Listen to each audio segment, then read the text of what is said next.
And I told my family, like, I am working day and night. I am going to take this candle thing apart, break it down to its essence, and figure out what I can do that makes what I'm going to create different. Because as you know, as everyone knows, there are a million candles out there. There are so many different fragrances and so many different designs. And I went with my aesthetic, which is modern, minimal, but classic. And I created the stories behind 8 fragrances first. And I created 2 collections, the Hope Collection and the Love Collection, because I really wanted to have this sense of positivity and love and hope. Hi, it's Kanika, and I'm back with another season of That's Total Mom Sense, the podcast, where I interview parenting experts, global thought leaders, best-selling authors, and trailblazing entrepreneurs on their incredible life stories, their mom sense and dad sense experiences, and the values and legacy they're passing on to their children. Hi, I'm Gabby Bernstein, and you're listening to me on That's Total Mom Sense. It's me, Bobby Brown, on Total Mom Sense. Can't wait to share my story. Hi, I'm Dr. Lisa, and you're listening to me on That's Total Mom Sense. These episodes will inspire you to make every single day count. Episodes release every Thursday.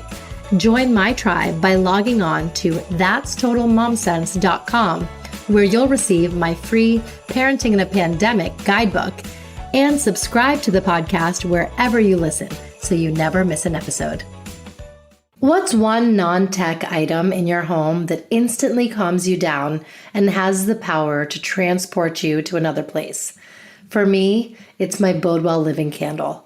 The scents are an experience all their own, and lighting the candle and watching the wax melt into a pool is a meditative exercise in itself. Bodewell Living came from humble beginnings and now has nearly 300 doors across the US and Canada, and as of 2022 has grown to include Neiman Marcus, Saks Fifth Avenue, Ojai Valley Inn, and HeyMama-owned Paynes Grey, an interior design site. It was a fast and furious trajectory from zero to explosive. Founder Efstathia Tanji, lovingly known as Effie, started this tiny business in 2018. She sold candles out of the back of her SUV at her daughter's soccer practices. Friends told friends who told friends, and bam, Bodewell was born. But it wasn't easy. Retail giants took notice, and Effie found herself drowning under the demands of packing and shipping out of her kitchen day and night. While her dreams materialized before her eyes, she lost sight of what was truly important: her family, her community, her own self. Over time, she found her place in this world. Effie says, "The world is full of wonder, magic, and endless possibilities. There is space for each and every dreamer, maker, poet, designer, doctor, mother, fighter, believer. This is a time for collaboration over competition. It is a time for transparency and kindness. It is a time for personal as well as global awareness and growth. It is a time to give what you can and ask for what you need." Effie is the founder, designer, storyteller, and dreamer of Bodewell Living. She created it because she wanted to show her children that one could build something from nothing, that you could nurture what seems impossible, that you could scream out in failure and giggle in surprise, that you could build day and night, you could water and wait. You could hold your breath in anticipation. You could watch that something grow. Effie resides in Playa Vista, California with her husband, Sean, a firefighter captain and business partner, and their kids, Ella, Nico, and Lexi. I am excited to uncover the growth and evolution of all that Effie stands for and what Bodewell Living encompasses. Effie, welcome to the show. Thank you so much. So happy to be here. Absolutely. It's a long time coming. I'm so glad this is happening. Tell us about your roots and how you grew up. Well, I grew up in a tiny town in Pennsylvania. We had a cement factory, a dairy farm, a strip club, Wow. one chemical factory. And that is really like an Erin Brockovich story. I mean, it was really an interesting time and place to grow up in. And honestly, I always felt like there was something else for me out there, that as soon as I became an adult, that I would just leave. And I did. Yeah. That's so wonderful. You just knew you needed to spread your wings. Yeah. What are some of the career milestones that you've had that you can share with us? Well, I've done so many different things. I got my degree in theater arts, so that's a kind of a very interesting thing. And I originally wanted to study acting, but I really got into design and writing and directing as well. And I think I've always had this desire and passion to design something. And then I sort of worked my way into working with children, specifically children on the autism spectrum. And so I became a behavioral therapist, and that's actually where I met my husband. I was taking one of my clients to the fire station, and he gave us the tour. And honestly, it was love at first sight. Oh my goodness, that's so sweet.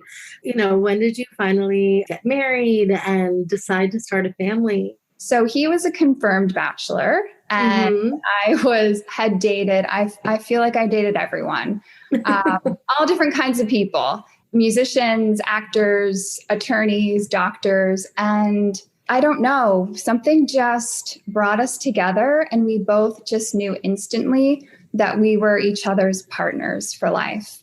So we got married. Then a couple years after we got married, we started having children. I thought I would, one and done. We both said one and done. And we had our daughter, Ella. And then when she was about 2 years old, I don't know, we both kind of thought, well, she can't be alone, so we need another one. And then Nico came, and we were definitely done. We were totally done having kids. And then I said, I don't know. I feel like there's another child waiting to be born. And my husband, Sean, was like, oh, we already discussed this. We spent a year going back and forth. Will we or won't we? And we decided on we won't. Then I had a positive pregnancy test. I was like, guess what, honey? No, it's not up to us. On the way. Yes. So yeah, and then Lexi was born, and then that was it. Oh, that's so awesome. What is it like having a party of 5? It's awesome. For us, it got easier and easier because my daughter is now 10, and she really is like this little mother to both boys. And it is so amazing. And I don't think I would have been able to do it without her, honestly. So yeah, we love being a party of 5. Now a party of 6 because we got a puppy, Olive. So that's so sweet. Oh my goodness. Well, what was your motherhood journey like? Were there any epiphanies or aha moments? 2 out of 3, I did experience postpartum depression, feeling like I was so alone in this journey. My husband works 24-hour shifts, and sometimes he can be gone for up to 72 hours. And I just felt like, oh my gosh. And my daughter was, I guess, you would call her a high needs baby. So she had to be carried around in the ergo all day. I mean, we would go for 3 to 4 mile walks every single day. I was completely exhausted. She nursed every 90 minutes for the first, I think, 6 months. And she was in the bed with us, and it was just insane. I don't have any family here. So it was really like I was waiting for my village that kind of never came. So I had to just go within myself. And my husband and I really got through that first year or so together. I mean, it really solidified our bond, and he totally embraced what I was going through and was so supportive. Wow. How did you dig your way out of it? Well, first it took someone else. It actually was my mother-in-law who said, hey, I think something's going on. Are you okay? And I thought, well, yeah, I'm totally fine. I'm fine. Why? Why do you say that? And she said, well, you don't let anyone else hold the baby. And even Sean, I didn't want to give her up. I didn't want to let her out of my arms. Even though I'm so exhausted, I had this idea in my head that I was the only one that could take care of her. So I kind of had this epiphany. And I said to Sean, do you think I'm okay? Do you think there's something going on with me?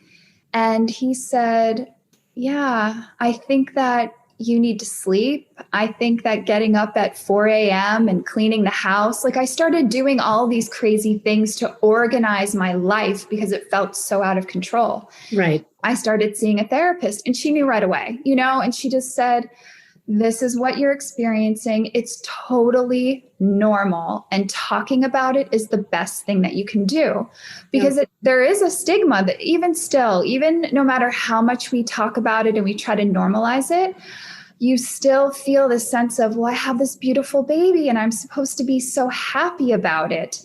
Even talking to your friends who seem to be really happy about their babies or their children, it's kind of hard. But as soon as I was able to sort of label what was going on, I was able to start talking to people about it. And I was able to pick up the phone and say, I'm having a really bad day. I'm having a really tough time getting through X, Y, or Z.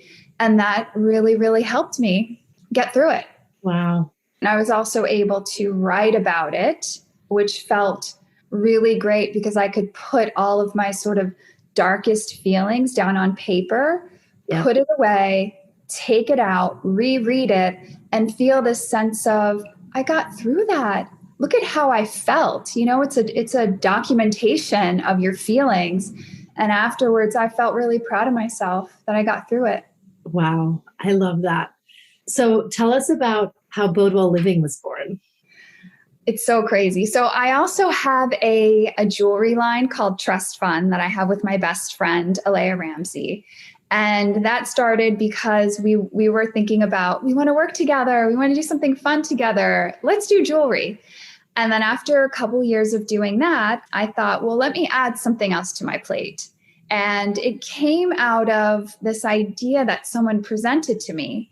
They said, jewelry is great, but how many pieces of jewelry do you actually buy? And once you have it, you kind of keep it, right? Yeah. So why don't you create a consumable? And I thought, oh my God, that is brilliant. But I was like, well, like what? They're like, oh, candles. It's so easy.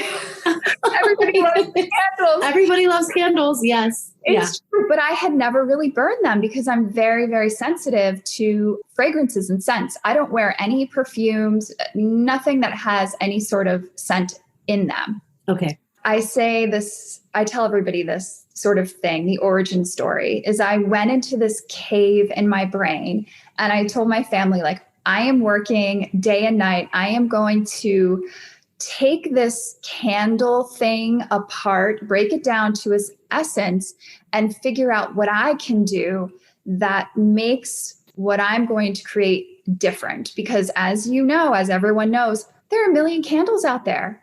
There are so many different fragrances and so many different designs. And I went with my aesthetic, which is modern, minimal, but classic. And I created the stories behind 8 fragrances first. And I created 2 collections, the Hope Collection and the Love Collection, because I really wanted to have this sense of positivity and love and hope. And so, wrote all of the stories from memories that I had experienced throughout my childhood, traveling, and then through motherhood. And I figured out which scents really evoke those emotions. And then I did the label design.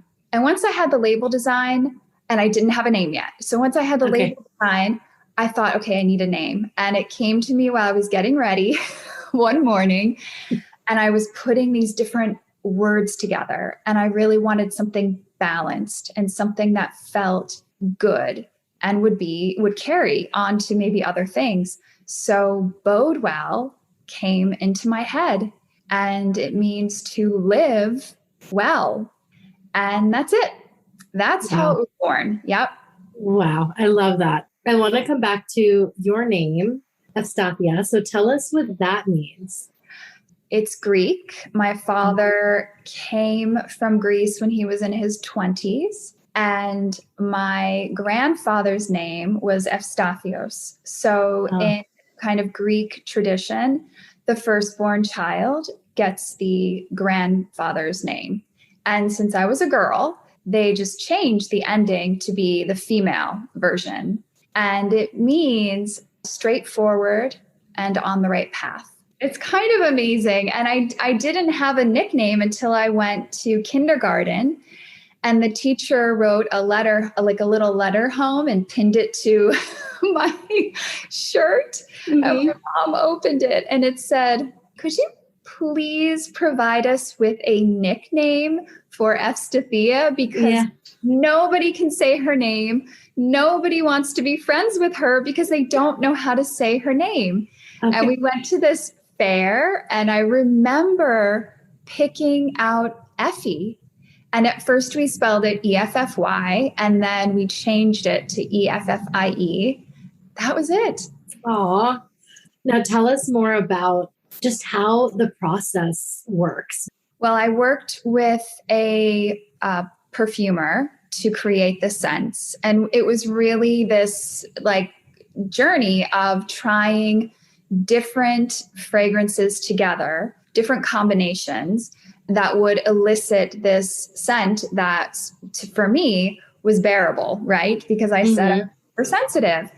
Also something that smelled clean, but dynamic. So nothing one-noted. Everything has a very interesting combination.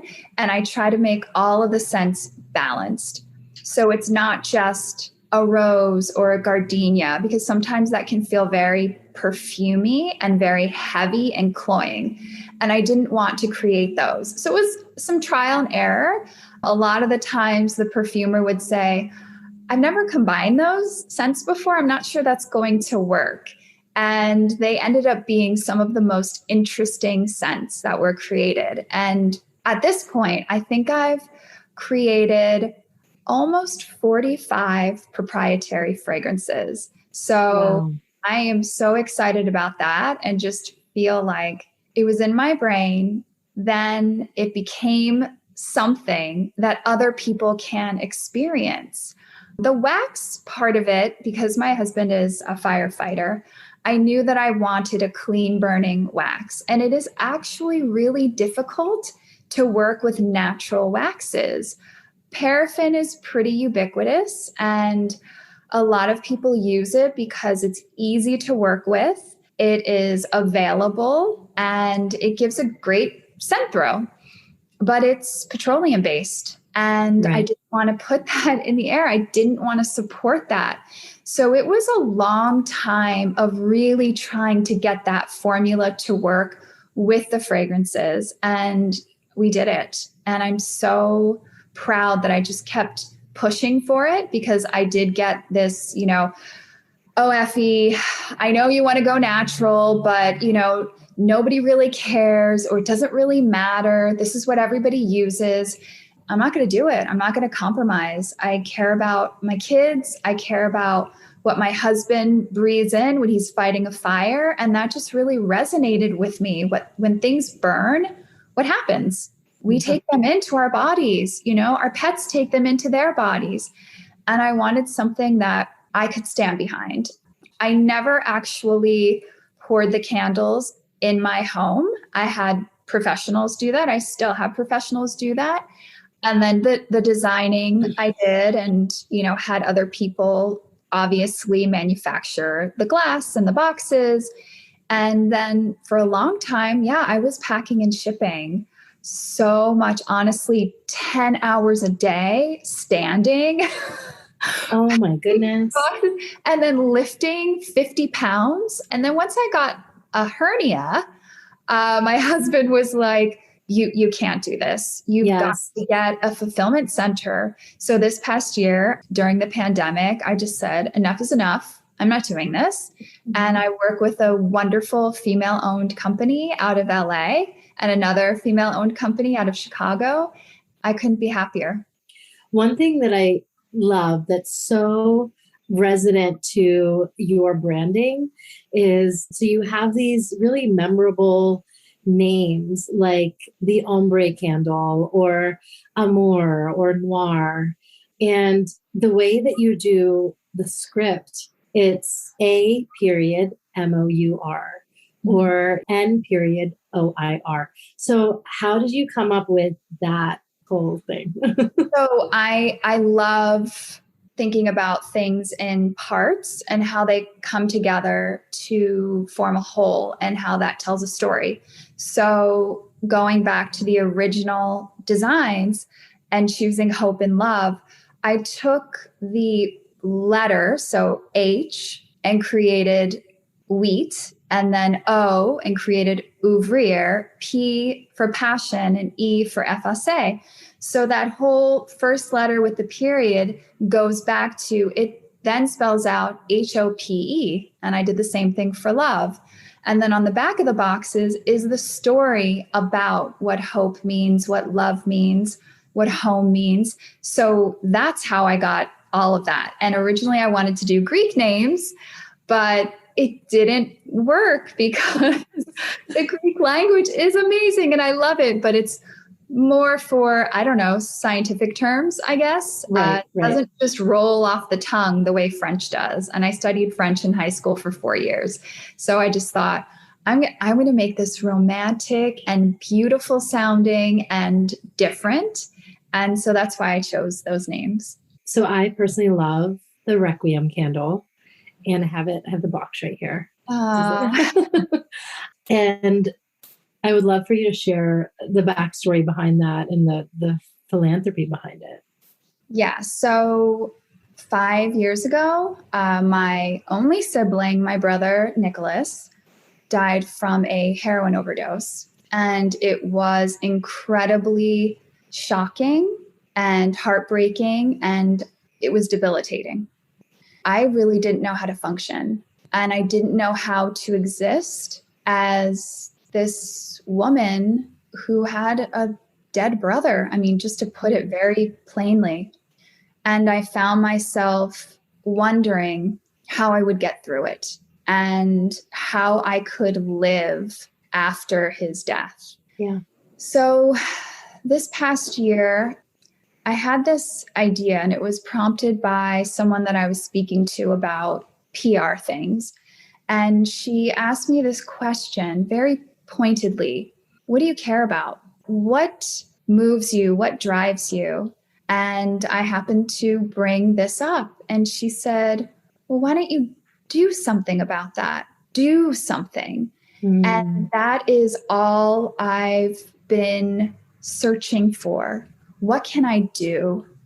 And so I decided that I would create a candle to honor him, because I've been so angry at what he did and just felt like it's time to turn the page and to remember his life. So, like I do with all of my designs, I thought about him, and I wanted a really uplifting, beautiful scent that would fill a room and inspire. And I was really nervous about getting so personal because it's hard to do. And I was thinking about words. What would the word be? What would this candle be called? And then Requiem came to me, and I asked my husband, I said, what do you think if I did Requiem for Nicholas? And he said, I think that's great. So then I decided, okay, I'm going to take this one step further. What can I do besides honor him?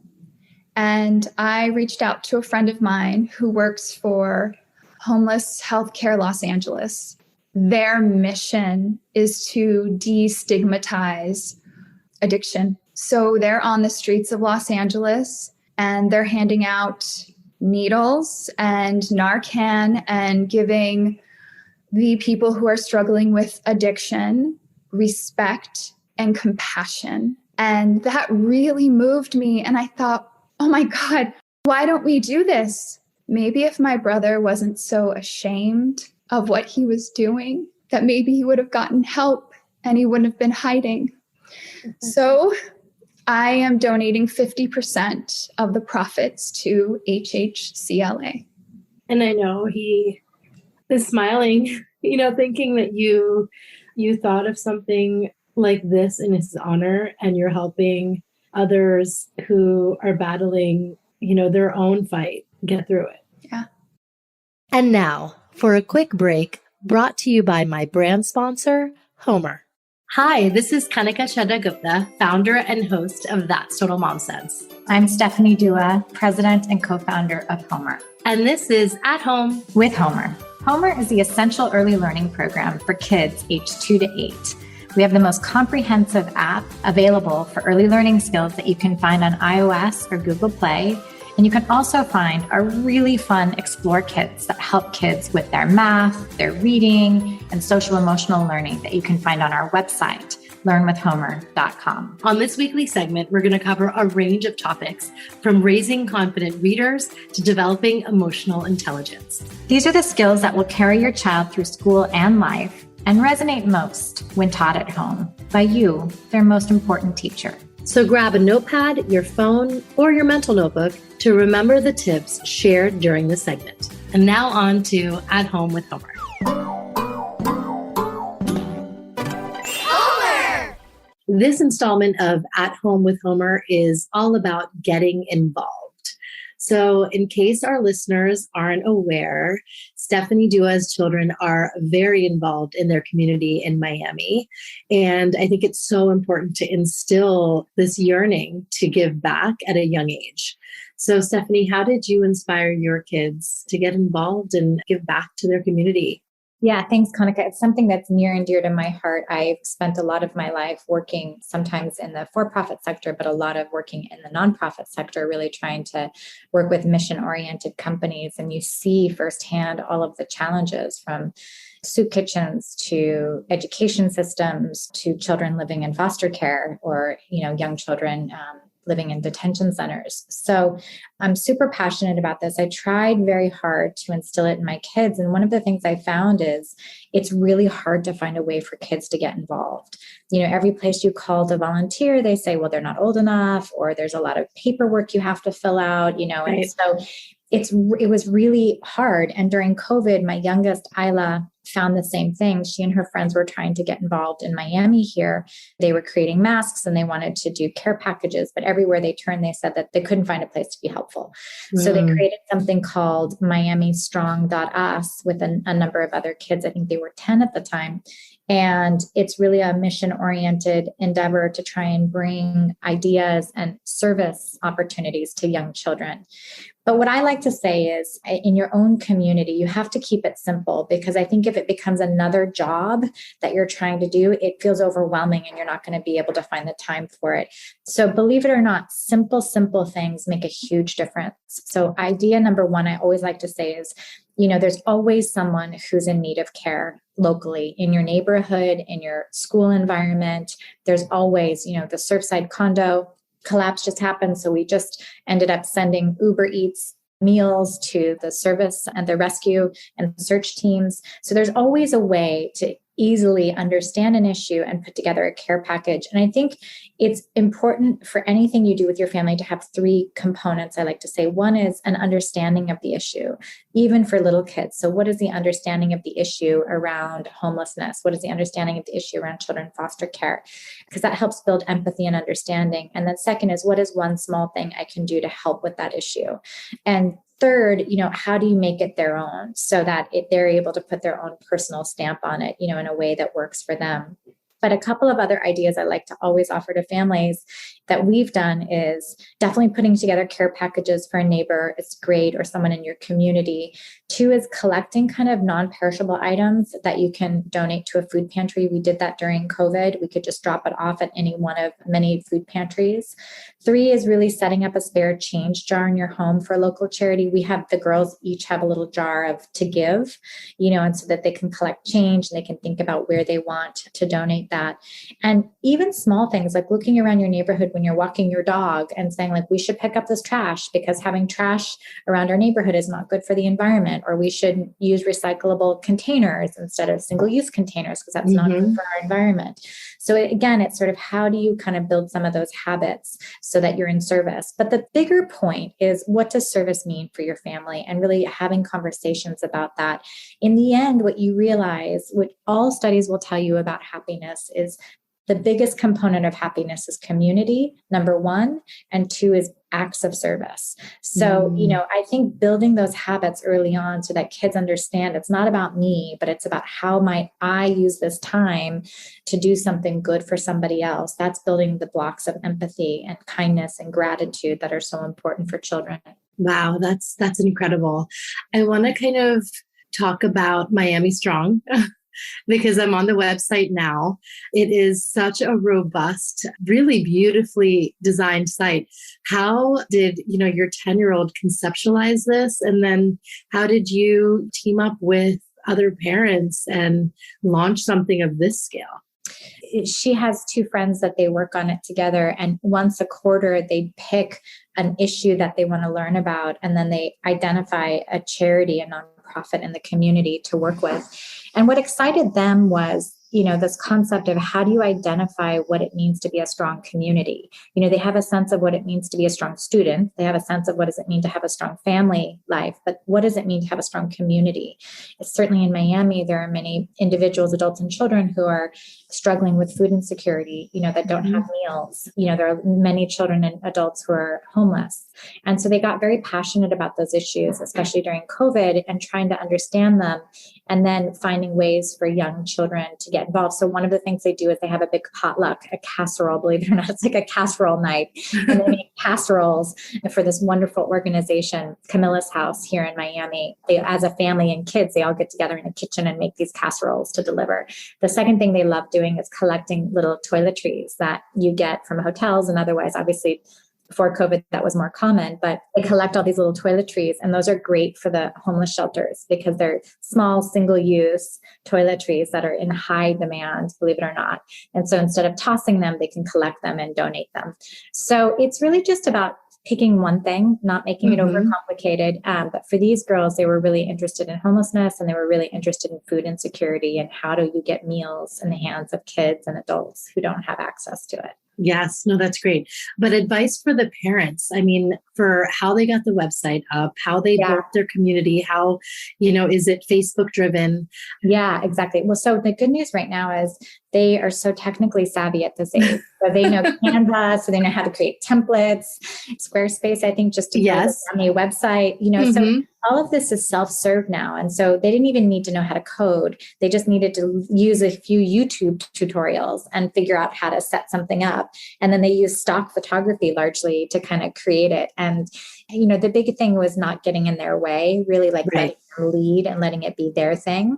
And, now they're starting their next project again. So they're busy kids, right? So you also have to make it something that's manageable for them. But they really enjoy the community element because they get together, they're girls. There are like 12 of them. They get together and it's a fun event to do. They'll go to the mall and they'll buy some things, and they'll create care packages for kids.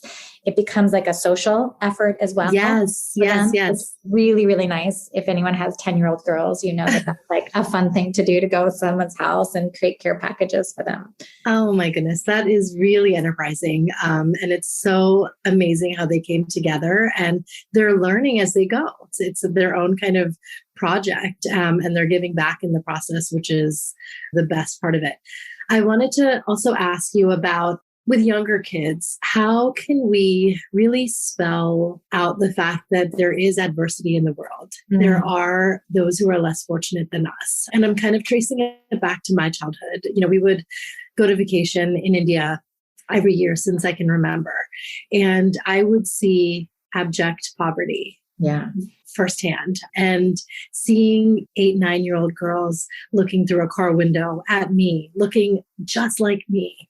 And it gets me choked up to think about that they don't have clothes, they don't have food, they're living on the street, and it just, because it was so in my face, I felt compelled to give back. And, we had made it a tradition in our family to visit orphanages, bring food, and then I would get to interact with the children. And it made it all the more personal. So is there a way that we could do that for young kids? I was thinking showing them videos of a homeless shelter in the area, or something that makes it palpable that this is a child and, they don't have what you have, and it's up to us to help them out. Yeah, I love what you said about it, a tradition, because I think for us, it's the same. And I think that traditions are a very powerful thing for families, especially for young kids, because then they know like every time we go to India, this is what we do. And it becomes part of their narrative. And it's not a one-off, right, experience. Right. So I think what you're doing is exactly what I like to say is one of the most powerful things it could be a Thanksgiving effort that you do. It could be around Christmas time, but pick one thing that kind of is that tradition for the family and do it every year from when they're young, instead of trying to do a lot of things not very well, right? So for us, very similar to you, whenever we travel to another country, we've traveled to Costa Rica a lot, and we always use one of our days to be of service. So we'll go to a local school and we'll spend time with the kids and we'll help with supplies. And then we'll meet some of the families in the community, go to the shop, and we'll buy some diapers and some baby food and some other things. And, the kids get a sense. I think kids get a really clear sense, especially when in an educational context, when they see a school or they see how other children their age are living. And then they see how happy they are too, many of them, right? So Anya's experience was always when we went to Costa Rica, she's like, Mama, they don't have anything. Like they barely have any lunch to eat and they're so happy. And what is that? So that you don't always equate somebody who is living in poverty as somebody who's actually unhappy. Right. And it builds an understanding of a range of experiences and ways of living, that I think are really important to kind of help understand. The other thing, as we talk a lot as a country around diversity and equity and inclusion, I think one of the findings that many people are understanding around how to understand diversity is that it has to be about conversations about shared experiences. So as younger children get older, how can they be in different environments so that they understand different experiences for children and really build that empathy as they're going? So it's not divorced from their life, it's like us versus them, but rather like we're all human and we all have this shared common experience. How do we create some experiences and build empathy around that? That's incredible. That's definitely something we can take a cue from, whether you're trying to give back to your own community or when you are traveling abroad, how you can make sure that you carve out time on your vacation to help the locals. Yeah, exactly. Exactly. I mean, I think it's very powerful for children to see that also their parents value that as well, and that's part of their family values. Exactly. We hope you enjoyed this week's At Home with Homer segment. To download the app, visit learnwithhomer.com/momsense, MOMSENSE, to receive your very own 60-day free trial. Your kids are going to love playing the games, watching the visual stories, and more. Now, back to the interview.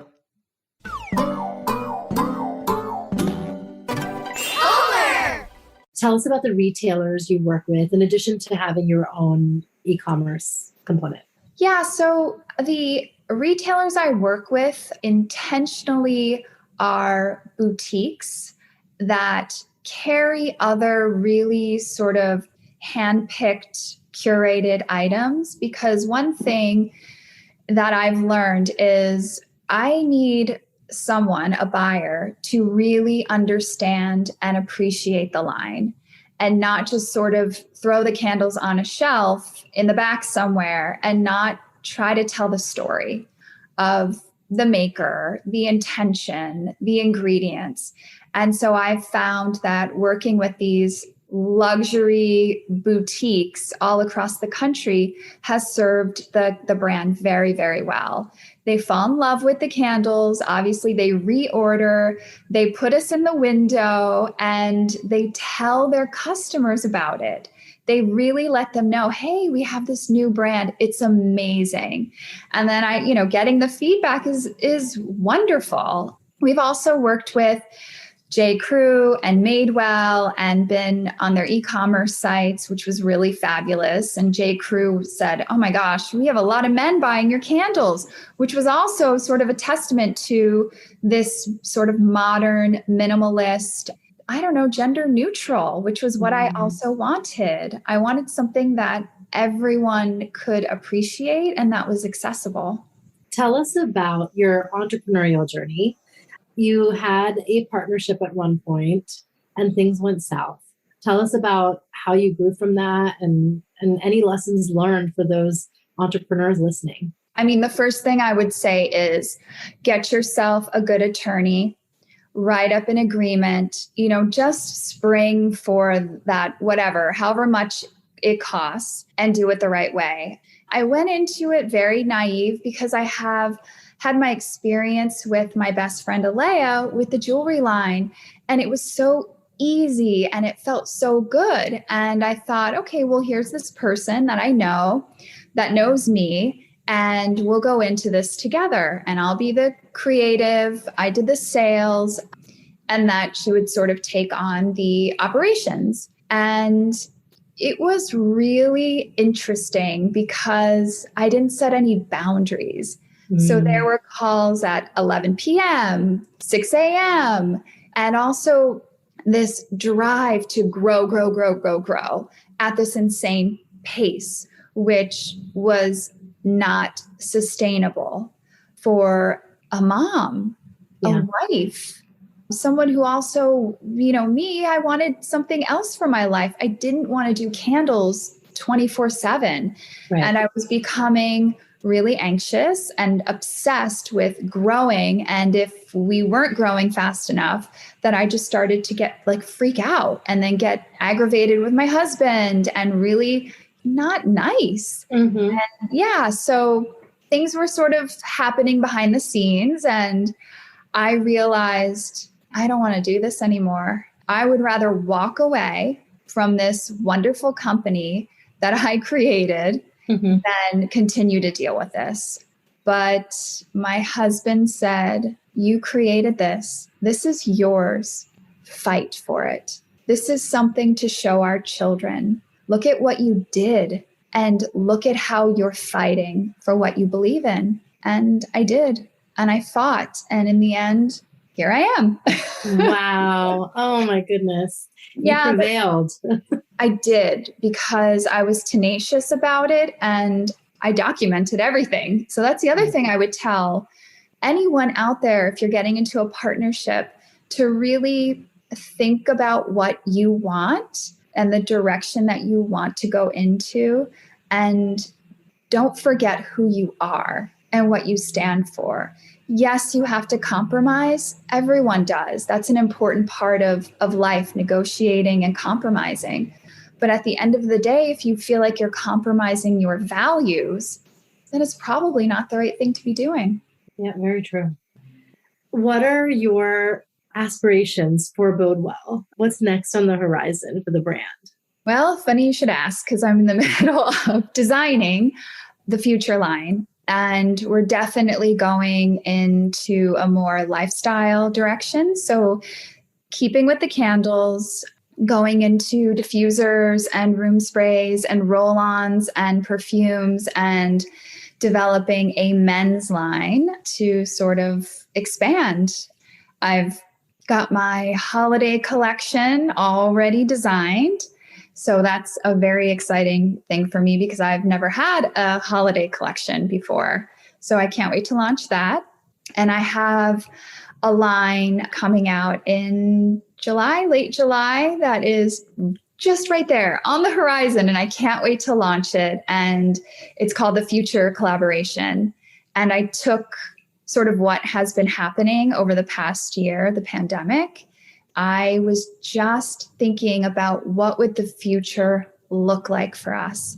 And I saw this really beautiful light around all of us and in the world post-pandemic. And I wanted to create candles that were beautiful and inspiring and soft. So they're all soft pastel colors.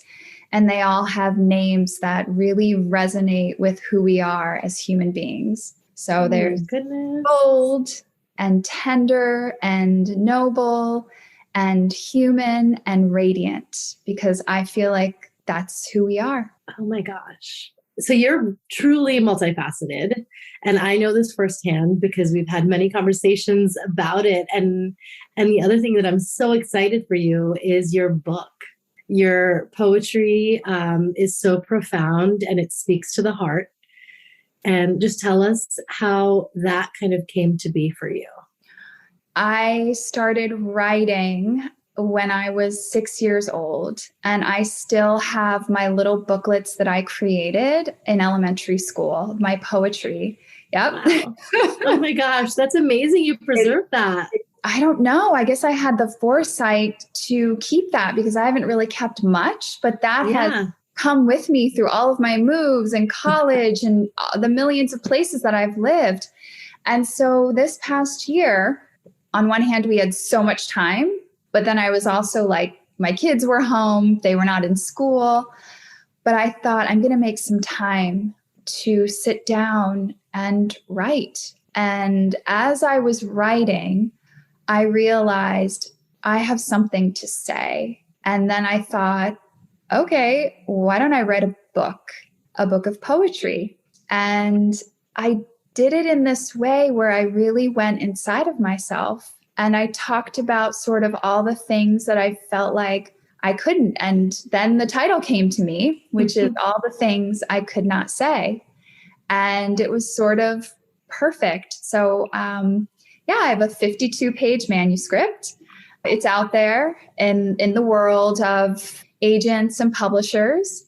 And I am just going to keep going no matter what. Even if I get a million rejections, I'm just going to keep going.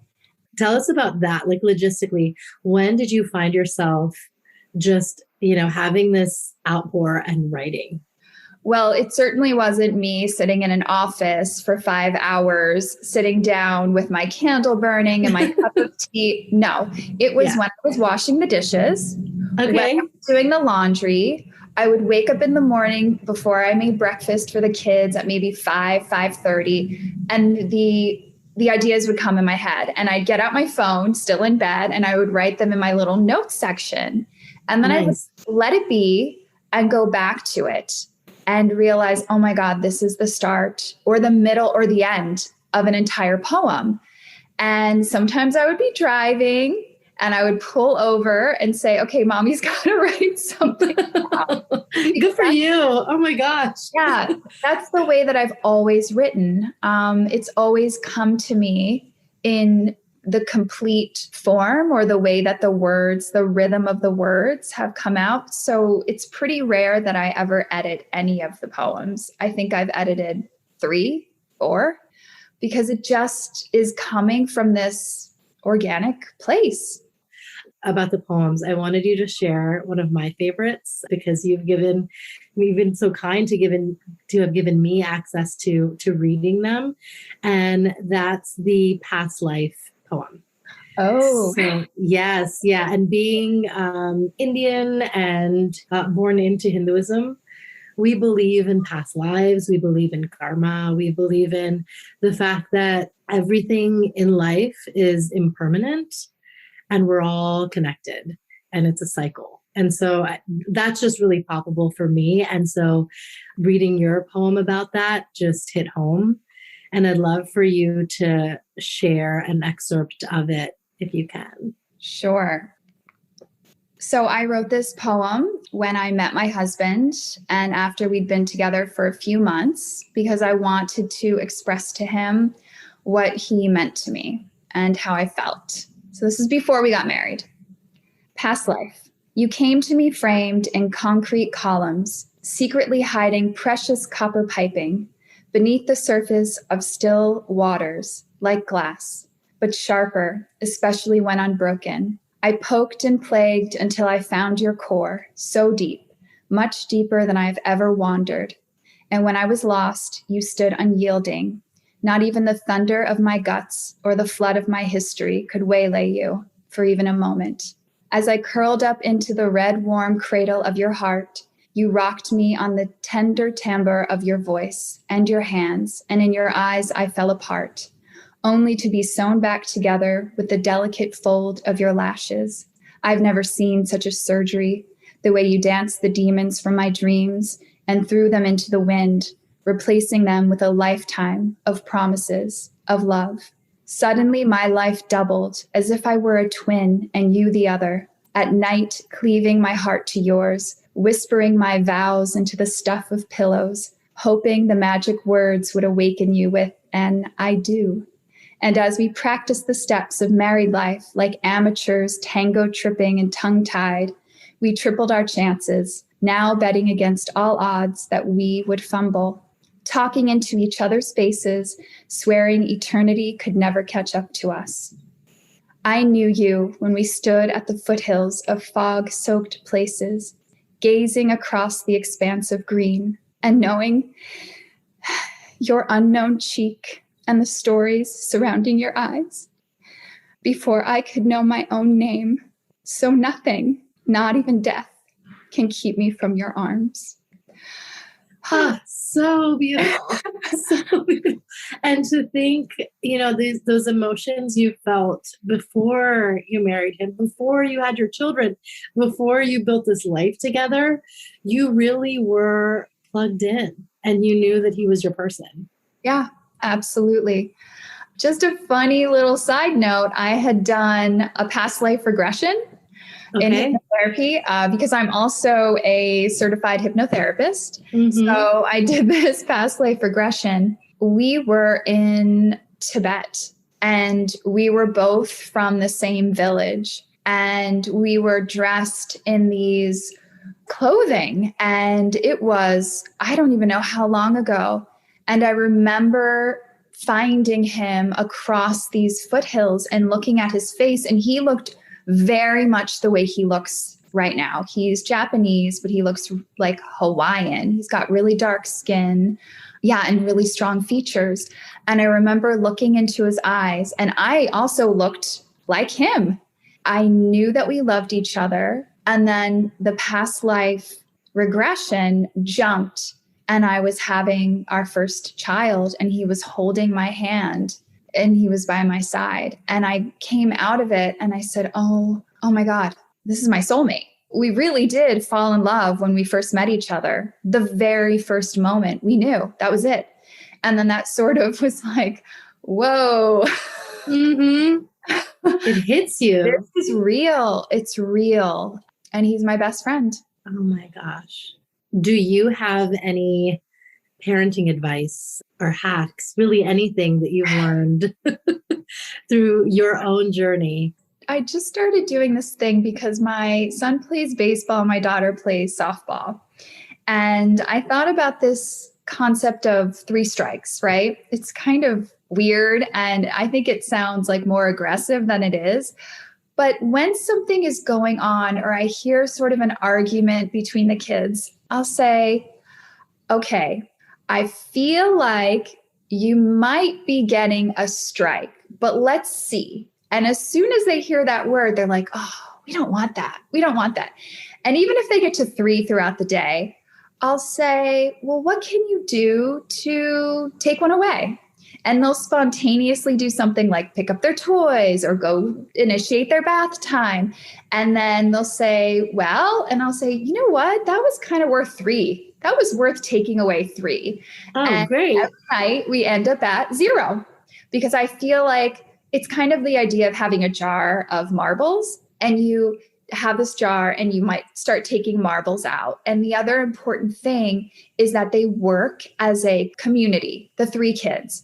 Mm-hmm. So it's sort of like you have to work together so that you can help each other get through these moments, these challenging moments. And they all have them. I have them. My husband has them. We're not human without challenges. And the challenges help them to grow. And then I hear them talking to each other like, okay, Nico, take a deep breath.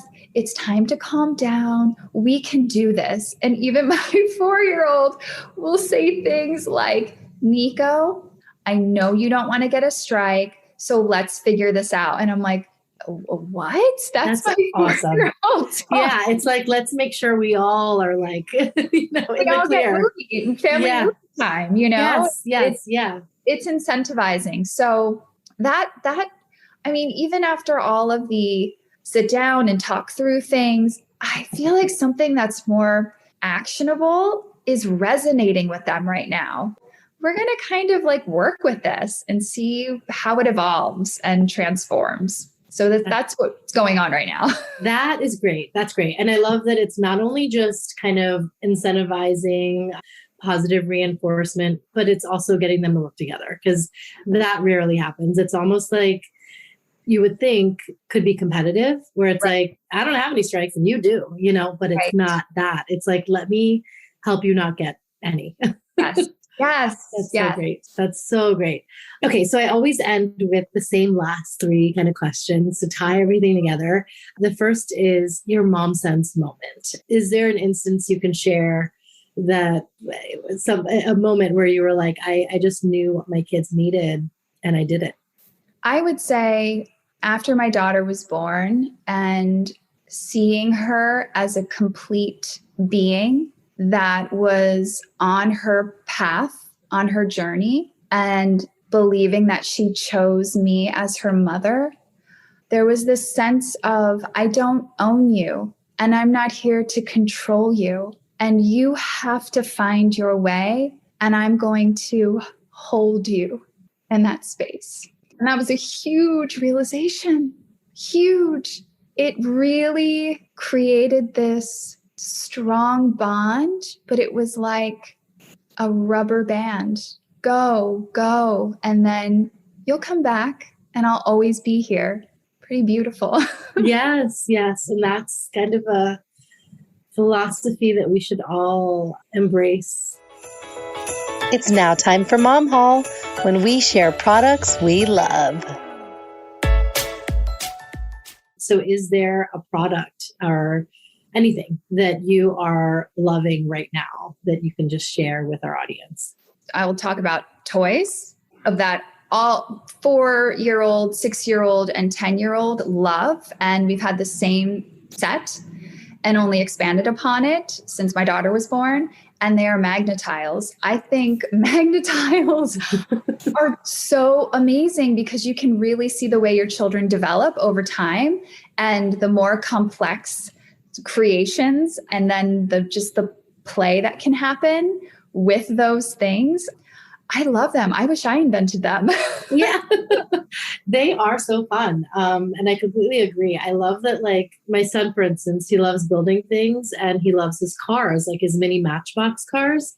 And so oftentimes with his Magnetiles, he builds like this 10-car garage. Yep. And he just parks them in there. And it's just like, that's innovative. It's, it doesn't have to always be this house. And it's temporary. So they love to smash it. I mean, my 4-year-old is like, okay, are you done building that? Now I want to step all over it. And nobody gets mad because we get it. We understand, like, build it, wreck it, build something else. And I think they're fantastic. Yes. A metaphor for life. Absolutely. For real. And where can my listeners find you, find Bodewell? Find us online at our website, bodewellliving.com, and on Instagram at Bodewell Living, where you can find our little sales that we do, our launches that are coming up, and sort of the things that we find important and inspiring. Amazing. Effie, this was a dream. Thank you, Effie, for sharing your incredible story with us. There's so much depth in what you do, and I'm really grateful to be connected with you and be your friend. For you listeners, if you aren't already aware, with Bodewell Living, it is the ultimate lifestyle brand and is rooted in all things that make sense. And by that, I mean candles.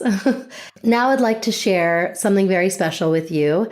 Effie and I collaborated on a candle called the Mom Sense candle, and it has culminated to be what it is because of sheer serendipity, I have to say. So true to her branding, Mom Sense is written M.OM. And this kind of means so many different things. So the word mom, and in Hindi, mombatti, means candle. And the word Om stands out. And Om is the most sacred of all mantras in Hinduism and is truly a universal philosophy. And it's one that I chant often. And it's supposed to show you the light when you're surrounded by darkness. The Mom Sense candle energizes your spirit with notes of jasmine and sandalwood, and the nostalgic fragrance reminds me of my childhood when I'd visit my grandmother, my nani, in India. And the flowery and musky notes are a perfect blend, and they provide for a soothing, lingering scent that evokes a sense of calm and serenity in your home. And that's something that all parents need. Am I right?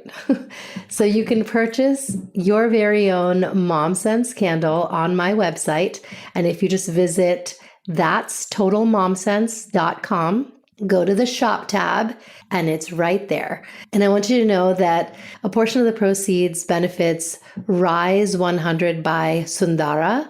I am a founding member of this nonprofit group, and it is one that's very close to my heart because we're empowering communities, especially through female leaders, local leaders, to provide sanitation and hygiene in, underprivileged areas.